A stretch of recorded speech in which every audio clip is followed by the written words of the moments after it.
Seguimos con más, son exactamente las 9:28 y a veces pensamos que todos percibimos el mundo de la misma manera, pero la realidad es que para algunos niños el roce de una etiqueta en la ropa puede sentirse como una lija o el ruido de una licuadora como una gran explosión.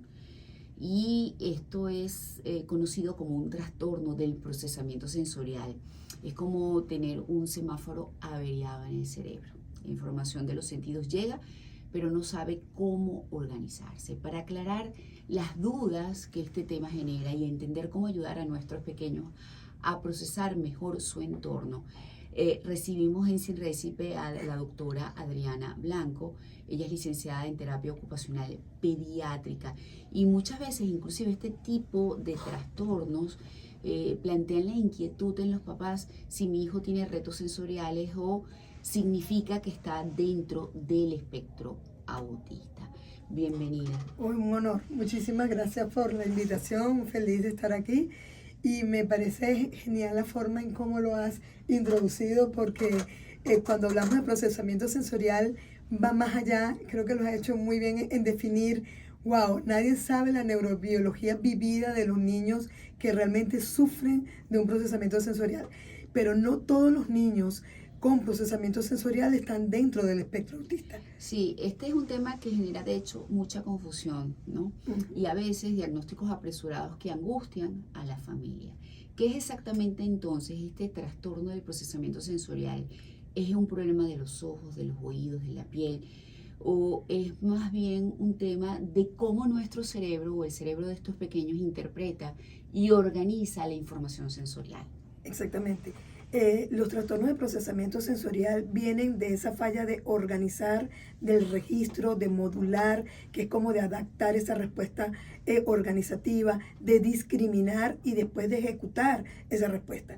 Y tiene mucho que ver con una alteración específica en nuestro procesamiento desde el punto de vista de nuestro cerebro, de nuestro sistema nervioso central, donde precisamente hay una falla de conectividad de sustancia, una alteración en esa corteza insular, que es lo que nos dice, ya va, me estoy sintiendo esto, pero no sé cómo describirlo, no sé cómo procesarlo, no sé cómo expresarlo, que muchas veces están correlacionadas en comorbilidad con otro diagnóstico, es correcto, pero el trastorno sensorial puede estar presente de manera específica, unilateral, y esto es, tal cual como usted acaba de decir, es una falla en traducir mis percepciones, cómo lo interpreto y cómo hago esa salida.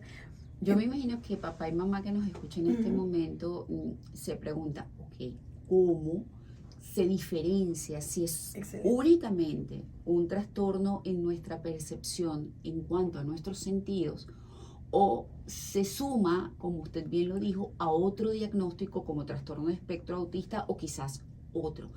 ¿Qué hacen ustedes como especialistas? Entendiéndose que no hay una prueba de sangre que diga, bueno, mi hijo es autista o no, porque no la hay lamentablemente, sino que ustedes tienen que pasearse por una cantidad de pruebas para poder llegar a determinar qué es lo que pasa en el pequeño. Es correcto, sobre todo un trabajo en equipo. Fíjense, el desorden de procesamiento sensorial es algo que no es de moda. Esto está más de hace 60 años y es parte de la formación en terapia ocupacional de poder evaluar, diagnosticar y hacer un seguimiento apropiado, sostenible y basado en evidencia, que es el procesamiento sensorial de Ayres. Entonces, ¿de qué depende todo esto? De hacer un buen diagnóstico diferencial, porque no toda conducta de irritabilidad o sobreconducta exagerada o que a veces me molestan las etiquetas o las medias, no necesariamente es un trastorno de procesamiento. Puede ser una selectividad específica de ese muchacho, como muchos nosotros tenemos y somos quisquillosos y piqui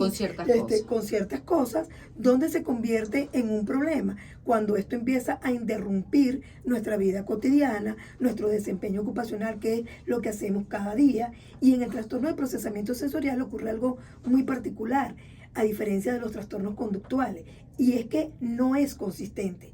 Un día yo puedo tener una hipersensibilidad específica para unos sonidos como tal y otro día no. Un día yo puedo tener o puedo estar mezclado con una hiperreactividad desde el punto de vista táctil o desde el punto de vista de aversión al movimiento para específicas situaciones y en otros momentos no. Entonces la inconsistencia de ello, pero basado en pruebas especializadas y certificadas donde yo pueda no solamente observar, sino interpretar, evaluar en diferentes entornos. Y por eso siempre hablamos de múltiples fuentes y múltiples enfoques, porque necesitamos ser especialistas en el área para poder hacer un diagnóstico diferencial y contar con el equipo de trabajo para separar bien la comorbilidad de los trastornos de procesamiento. A ver, entendiéndose que es algo simplemente de cómo percibimos el mundo y que simplemente nos hace distintos.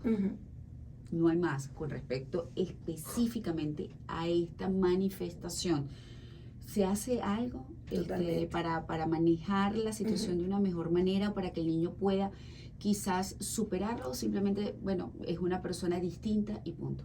Mira, yo creo que siempre uno tiene que comenzar de la empatía de que todos somos diferentes Sí, y tenemos claro, que por eso lo respetarnos pregunto. y nos respetamos en ese sentido. Ciertamente hay un protocolo de intervención trabajado por los terapeutas ocupacionales con esta formación, no solamente para curar, porque no es que se cura, es que se organiza la información y es que aprendemos a organizarla durante nuestro periodo de desarrollo, porque esto ocurre incluso desde los primeros inicios de lo que es la primera infancia. Y lo digo porque hay niveles en los cuales sí se tiene que organizar a juro, porque de eso depende tu interacción con el mundo, y hay otros casos que quizás no es grave y la persona puede vivir con esa condición. Con esa sutileza. Lo digo es porque si yo como niño no me puedo poner una camisa porque no la tolero, ya ahí eso sí me va a limitar mi interacción cuando adulto. Y lo digo porque conozco a alguien así. Y lo acabas de decir bien, en la medida que esta alteración de procesamiento te limite tu vida cotidiana, te limite tu desempeño ocupacional de cada día, que te interfiera, es urgente trabajar en la organización de esa percepción. Bueno, yo tenía un conocido muy bello que no quería sino solamente vestirse con su pijama. O sea, solo era su pijama y era una pijama, ni siquiera las pijamas. Entonces, como podrás entender, no las 24 horas del día, todos los días para ir al colegio, no podías usar esa pijama. Entonces, esa es una situación en la cual sí es necesario organizar al pequeño. Y en ese caso en particular hay que trabajar en conjunto con psicología, porque aquí se suma una rigidez del pensamiento en función de que, bueno, esto es lo único que me hace sentir cómodo y seguro y sé que lo que voy a anticipar no me va a dañar y por esa razón tengo esto. Pero ahí abrimos las brechas del trabajo en equipo. Bueno, voy a hacer una última pregunta porque como siempre el tiempo es cortito, ¿no? ¿Cuáles son esas conductas cotidianas al vestirse, comer, bañarse, que deberían encender las alarmas de los papás para buscar una evaluación?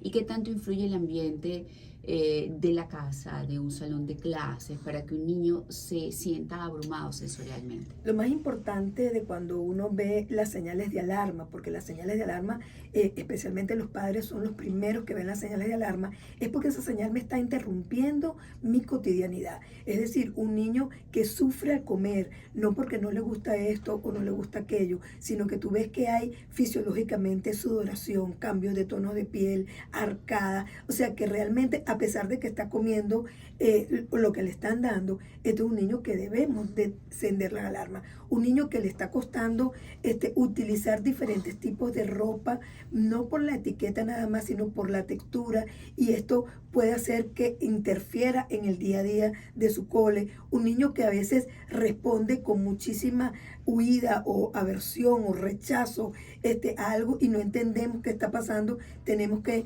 como los sonidos que bien hablaba, como tal, tenemos que evaluar qué es lo que está pasando con este nene. Y hay otros niños que incluso pasan sin conocimiento, que es aquel niño que vemos no habilidoso para los deportes, que vemos que más bien es muy intelectual y que es muy procesador de verbalizar demasiado, pero que se abstiene a participar activamente en las actividades. También es un niño de señal de alarma, porque tal vez su cuerpo no le está diciendo en qué momento participar, cómo su cuerpo se va a mover, con qué anticipación y tiempo y movimiento va a agarrar una pelota, y a veces no pensamos que puede ser un trastorno de procesamiento y sino un problema de coordinación, y son dos cosas totalmente diferentes.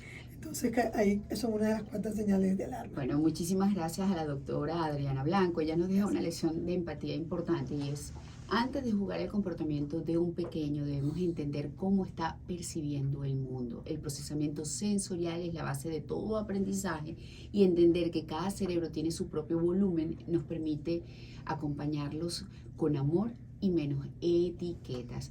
Nuestra invitada es licenciada en terapia ocupacional pediátrica. Muchísimas gracias. Gracias a usted. Muchísimas gracias. En breve más de nuestro espacio. Gracias.